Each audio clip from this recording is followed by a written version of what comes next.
Welcome to The Joyful Frugalista, the podcast that's all about living a richer life with less. I'm your host, Serina Bird, author and passionate frugalista. Each episode, we dive into inspiring stories, practical tips and joyful conversations that help you create abundance, embrace mindful spending, and live your best life, all without breaking the bank. So grab a cuppa, get comfy, and let's explore how being a frugalista can lead to freedom, happiness, and a whole lot of joy. This podcast is for informational and entertainment purposes only and does not constitute financial advice. Please consult a qualified professional before making financial decisions. Hello, frugalistas, and welcome to today's episode. Today I have a special guest, and of course, all of my guests are special, but today I'm welcoming back a guest for not the first, not the second, but the third time to talk about her third book. There's absolutely no competition here with both of us with the amount of books, but just absolutely loving this. But first, if you love this podcast and find it useful, please pay it forward by liking or commenting, and also join the Joyful Frugalista Facebook group to join in on discussions with like-minded frugalistas. My guest today is the incomparable Kate Toon, award-winning author, digital marketing educator, SEO queen. You can never get away from that SEO, I know. Community builder, and also bookshop owner. Her new book, Six Figures in Sales, is about selling with heart, humour, and humanity. So welcome, Kate, and huge congratulations on your third book. Thank you very much. I always wanted it to be a trilogy. I'm a big Lord of the Rings fan. So this is my Return of the King, my final chapter. Yep. And I love what you said there. What was it? Heart, humour and humanity. I might steal that, Serina. That's better than my byline. I love it. You can steal that, but no, seriously. I was reflecting as I was reading it that, a lot of the books that I read about sales are quite different. Like, firstly, they're written by men. They often don't have that juggling a family while they're doing that. They're usually American men, which means it's kind of really big personalities. Now, I'm not saying you're a small personality, but you know what I mean? It's that, real MLM, in your face, how to make $1 million tomorrow. So I was very surprised when I opened your book, and what immediately grabbed me was this story about rubbish bins. Rubbish bins. Oh, the one about the pizza. You hiding behind rubbish bins. Hiding behind rubbish bins. Oh yeah. So I'm trying to work out which story. Yeah. So I am a very reluctant salesperson, and if I'm honest, I'm an ambivert. So I'm not extroverted, and my personality can be big enough for the situation, but I wouldn't say, I'm a big, exuberant, shiny suit wearing salesperson, right? And so I did do some selling when I was younger. I did some door-to-door selling of aerial photographs, which went horribly badly. I sold one photograph over about 2 weeks to a very unsuspecting elderly couple and felt terrible about it. And it really left a bad taste in my mind. But then, of course, life being life, my career ended up being in advertising. So I worked at some of the big ad agencies and had to overcome my fear of selling to some degree. Yeah, it does feel awkward, doesn't it? And I really resonated with, your example of being just dropped off and told to go and cold sell. It's awkward. And when we think of sales, that's often what we think about. Well, I think that's it. I think, I talk about in the book how sales has a really bad reputation. We think about those 1950s salesmen door to door with their vacuum cleaners, or used car salesmen, or real estate agents. And the general vibe is that sales is about persuading unwitting fools to buy things they don't want. Whereas actual fact, sales is about helping people who already want to buy, overcoming some objections and understanding the purchase decision they're about to make, so that after they buy, they feel good. They don't feel that awful feeling of what have I just done. So that's really what sales is about. Yeah, that post-purchase dissonance. I think that's the term. Coming Mm-hmm. back with those bags of stuff and going, why did I buy that? Yeah, yeah, exactly. And I mean, I think at the end of the day, people like buying things. It releases dopamine straight into our brain like a shot. And but what we really want is the long-lasting serotonin of a purchase decision that feels good weeks later. And if we're kind of a decent human being when we're selling, we want that as well. We don't want someone to shove something in their cart, buy it, and feel terrible because they're very unlikely to buy from us again and they're very unlikely to tell their friends. Instead, we want them to feel so joyous after they purchase and whenever they get the product or service that they just can't stop talking about it, that they're so happy they're telling their friends, which then makes our sales job a lot easier. I love that, and it doesn't always happen, but I actually want to quote from your book. Oh, Woohoo! Selling is kind of the main thing. Without businesses selling and creating profits, there would be no salaries, no jobs. yes, I mean, until we move into some communist utopia where everyone just exchanges and barters, selling is essential, right? We need goods, we need services. People therefore need to sell goods and services. And if they don't buy from you, they're going to buy from someone else. And they may not have the values and the quality and the goodness that you have. So if we get over the idea that selling is manipulative and, persuasive in a negative way, and we understand that selling is explaining a product or service that we genuinely think is amazing, then I think we can start to feel really positive about it. And that's what the book is really all about. I'm laughing actually about your analogy with the communist system because I was reading recently something that popped up on Facebook, as it does, about Boris Yeltsin when he visited the US, I think in the late 80s, at a time when there were huge food shortages in the Soviet Union. There was still very much the command planned economy happening.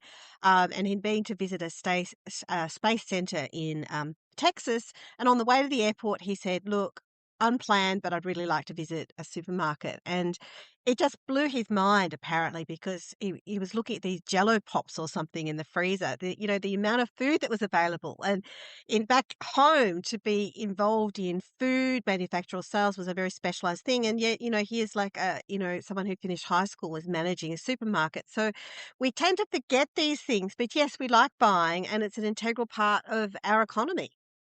And a part of humanity. I mean, in any kind of controlled environment, we had rationing after the Second World War, you have socialism, and restricted buying. Someone will always create some kind of black market selling. There will always be under the table offers for people who want to pay a premium for products. So even when everything is fair and everything is controlled and the price is controlled, it doesn't generally work. I studied communism for my degree. We won't get into the politics of it, I didn't but realize that. This is really yeah. fascinating. So, but capitalism is just something that is innate in humans, and if we go right back to caveman days, if Bob's got a mammoth skin and he's willing to swap it for two axes, and Sue's got a mammoth skin and she's going to swap it for one axe, who are you going to swap the mammoth skin with? You're going to go with Sue because you only have to give her one axe, and I think that's just humanity, right? People like buying things. People want choice. They want to feel that they're making a decision. They're not being pushed into a corner. There's not just one loaf of bread on the shelf. I mean, I think America has possibly taken it too far. I think I read somewhere that in an average American supermarket, there will be over 100 different types of cereal on the shelves, which I think is taking choice a little bit too far. But yeah, I think at the end of the day, it's that understanding that people are going to buy stuff regardless of what restrictions you set, and you want them to buy from you because you know that your product is good. Well said. Now, is there a place in all of this about ethical selling? Yeah. I mean, look, there's a lot of tactics that can be used to sell. And as a digital marketer, myself, I've used some of them over the years. There are things like FOMO, fear of missing out, pretending that it's a limited time offer or pretending that the price is going to go up. And then not seeing that through. There is, uh, kind of really preying on people's negatives emotions and making them feel that if they don't buy this, they're stupid or they're going to miss out. Um, They're fat, they're ugly, the whole beauty industry, really. A lot of that is yeah, predicated on that. exactly. Yeah, I mean, at the end of the day, understanding selling is understanding that it's about emotion and empathy more than anything else. Um, when we come down to it, humans really only want a few things. They want to be loved, they want to feel safe, they want to feel part of society, unless they're sociopaths, and they want to Unless they're sociopaths. Yes, and they wanna feel secure. So no matter what you're selling, at the end of the day, that you're selling one of those. So, we commented on the beginning of this, podcast about my jumper. Now, why did I buy this jumper? I love I it. bought it. Yes, thank you. It's very nice. It's got a fox on it. I bought it because I like the color, I like the fox. But what did I wanna represent to other people? I wanted to represent to other people that I'm the kind of woman that wears a nice green jumper with a fox on, You and foxy you'll see lady. that. Yeah, well, you'll make assumptions about me. I'm not wearing a sharp suit. So this jumper doesn't just represent a woolen item with arms. It represents my id, my personality, what I'm trying to put out there, my confidence. It's much more complex than we think. But the problem is you can't take advantage of that. Because if we understand what people's trigger points are or what their the deepest desires are, we can manipulate those. And someone could say, well, this fox jumper is limited and there's only going to be 2 ever made, and so you better buy it now, and you're going to pay $100 more because it's so exclusive. The next day, I go back to the website and the same offer's there again. So we can manipulate these things, and that's what ethical selling is about. It's about not using these tactics in a dishonest way. Yeah. Yeah, and pressuring people, that's a big one too, isn't it? Limited time Mm, offer, make a decision mm. now. Yeah, exactly. And what you're doing is you're trying to narrow the window of objection, so that people don't have time to ask questions, and really they ask questions after they bought it, and that's when you're going to get people being really unhappy and leaving negative reviews. There is nothing more powerful than a negative review, right? Other people read those reviews, and they're more likely to believe a stranger than they are to believe a friend. So if I go to a restaurant and see a negative review, it depends how the owner has responded, but I'm gonna possibly believe that, and people are more likely to leave negative reviews than they are to leave positive ones. So it's harder to get a positive review than it is to get a negative one. So we just have to be careful that we don't bamboozle people into buying things they don't need or want, and then they have this regret, and that regret comes out in negativity towards you and your brand. Yeah, that is a big one. I think particularly of the Black Friday sales. Now, Gosh, I yeah. know there's this whole movement about buying nothing, but I do buy things in the Black Friday sales because there's good deals. And so, but I'm very intentional. But even being intentional, there are things that I buy sometimes that, did I really need them? No. Did I get Yeah. caught up on it? It's a really good price and it's only available for a short time? Yeah, sometimes.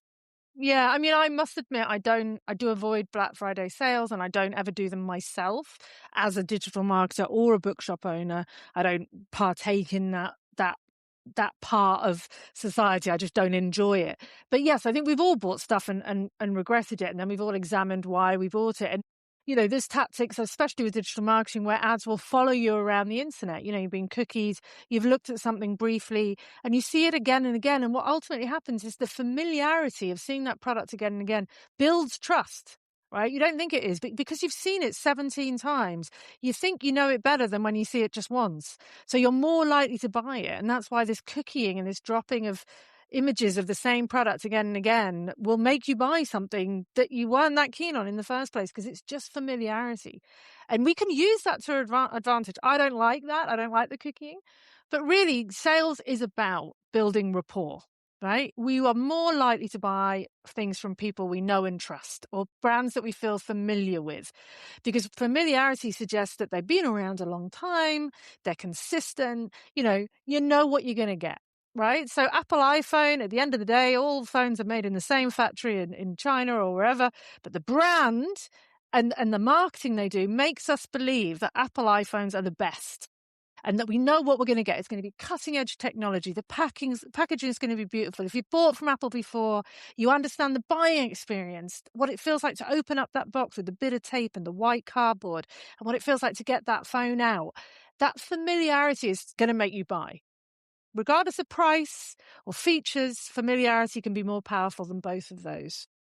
I'm laughing a little bit because I'm an Android user and we look at the specs and we read the reviews, but a lot of Apple customers don't. And I'm not in any way suggesting that Apple products are inferior, but it's more than just the product, isn't it? It's It the is. Apple stores and the waiting for the new release and Well, they build excitement and they build community. Like if you're an Apple person, we're all tribal, right? You support Manchester United, I support Liverpool. You wear their shirt, I wear their shirt.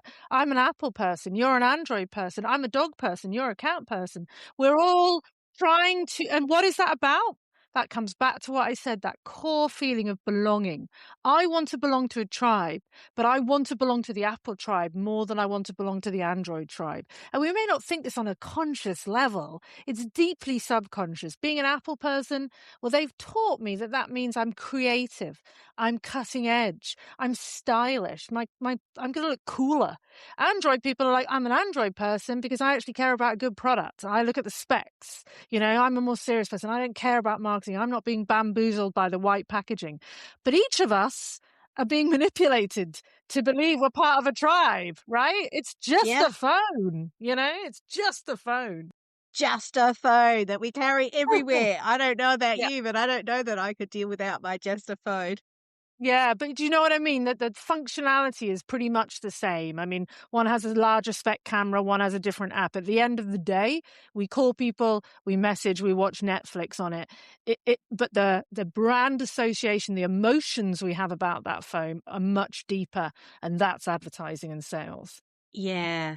So a lot of the more US centric sales books talk about charisma and being really important.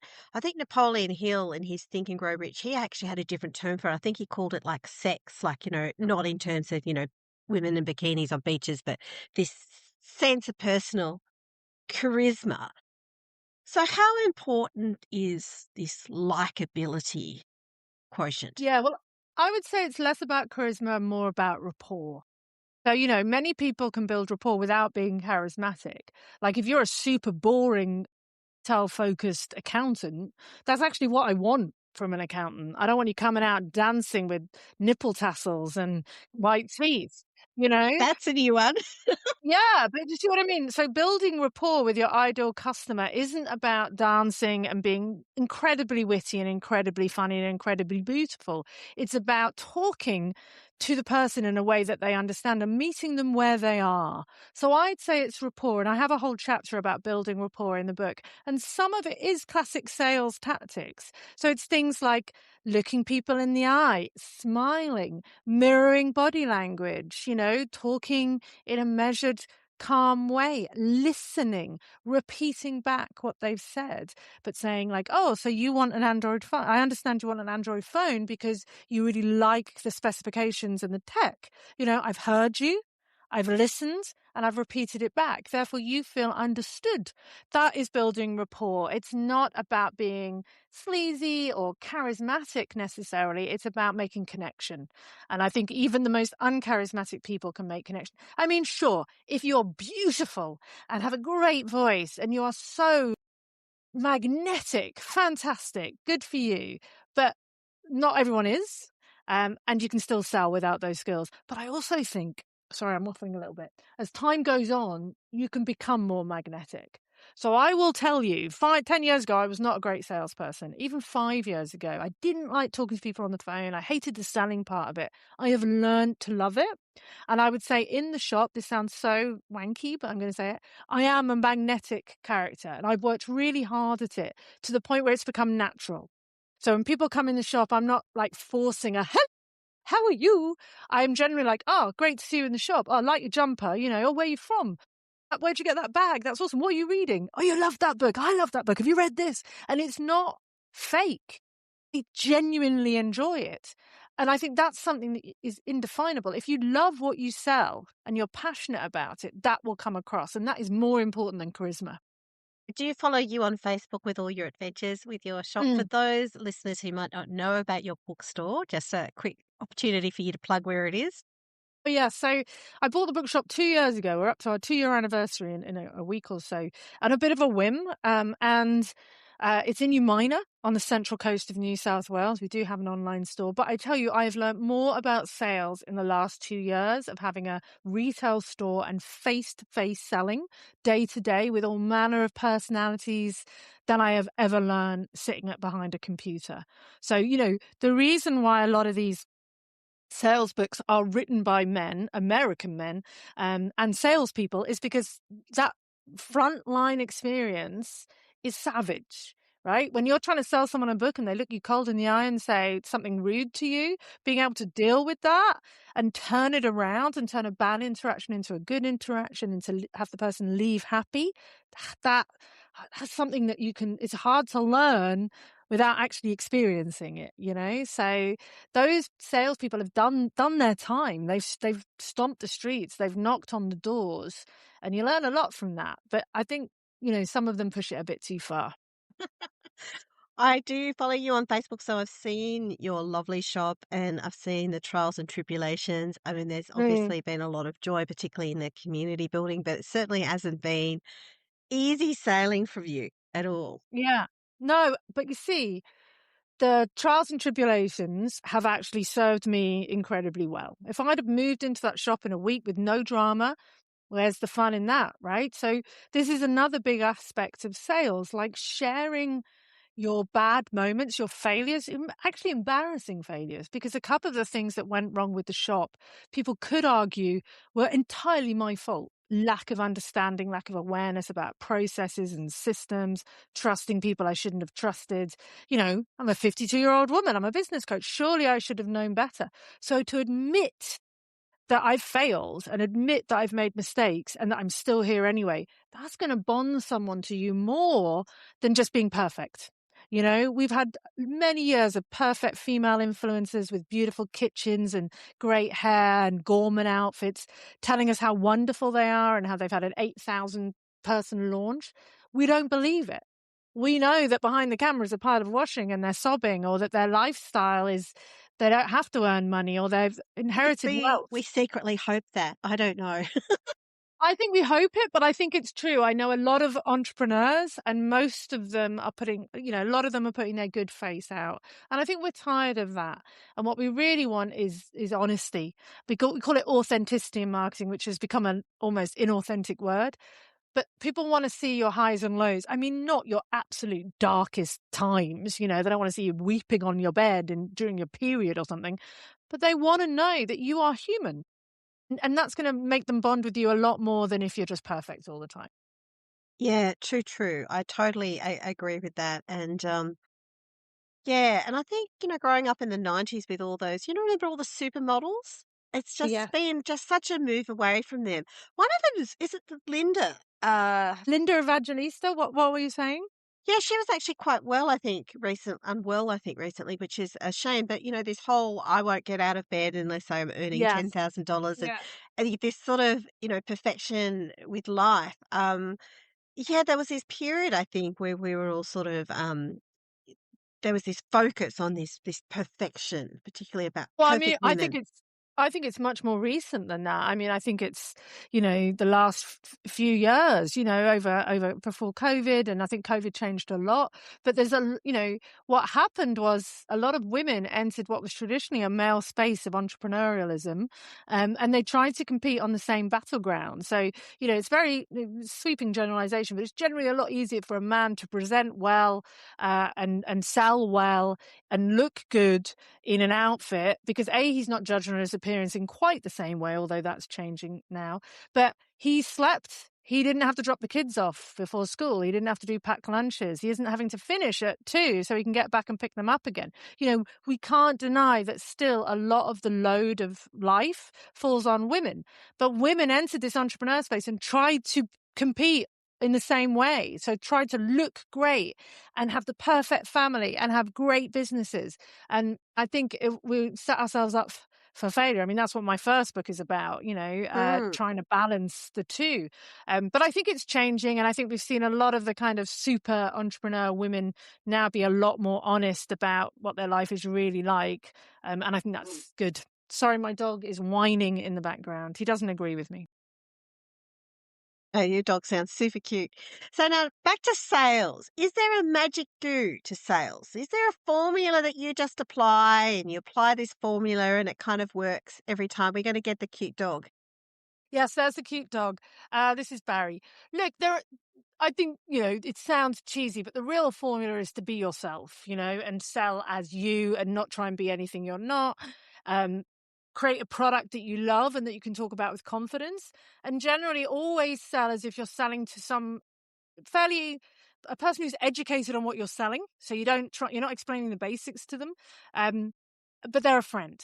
So, like the way I would sell you a packet of chocolate digestives would be much different to if I was selling you a new, nutrient powder with special, degrees, right? Because everyone knows what chocolate biscuit is. I don't need to tell you what chocolate is. I don't need to tell you what a biscuit is. So we can go further down the path. But if I'm trying to sell you a complex new nutrient powder, I need to talk about vitamin B12 and this, and you may have to understand what vitamin B12 does to your body. And so it's a very different sales. And also someone who's interested in a chocolate biscuit has different desires and fears and expectations than someone buying a nutrient powder. So, you need to talk to your audience, but you need to talk to them as if you're a friend. That would be the core formula. But that being said, the book covers off how to sell in all different channels. So formulas and patterns and templates for video selling, social media selling, email selling, all of it, SEO. And there are templates and tactics that are reusable when it comes to that. Thank you. And I know you have developed a number of templates too, and you've got quite a lot of resources as well. Yeah, and they're all in the book. Because one of the things I hate is when you buy a book and it's really a precursor to buying a $7,000 mastermind program, right? So the publisher did make me take a few little bits out, but there's a lot of templates and actual copy written in the book. And also because AI is inevitable, I've included a lot of prompts that you can pop into ChatGTP or Magi or Claude and get it to do the work for you. So I like my books to be courses in a book. So, you can walk away, like, again, the same thing with satisfaction. I don't want someone to buy this and it to be really an extended sales pitch for something else. A lot of sales books are just stuffed with case studies about people being amazing. I write it in the book. If I hear about the lovely Boost Juice lady one more time, I'm going to stick a fork in my eye. I don't want to hear about someone else's success. I want to know how I can achieve it. Yeah. It's not aspirational for me to hear that. I don't care really. I want to know how I can do it with my little business in my back garden. So yeah. Yeah. A lot of templates are in the book. That was what I was trying to say. I'm just laughing about this so much because I was reading a book recently. It was one of these kind of, find your life, find your purpose type books. And it was actually a Mm, really good book. But once again, it was written by a man, not an American man. This one was a UK man, but very similar similar sort of style. And every chapter was, I've gone from nothing to major success.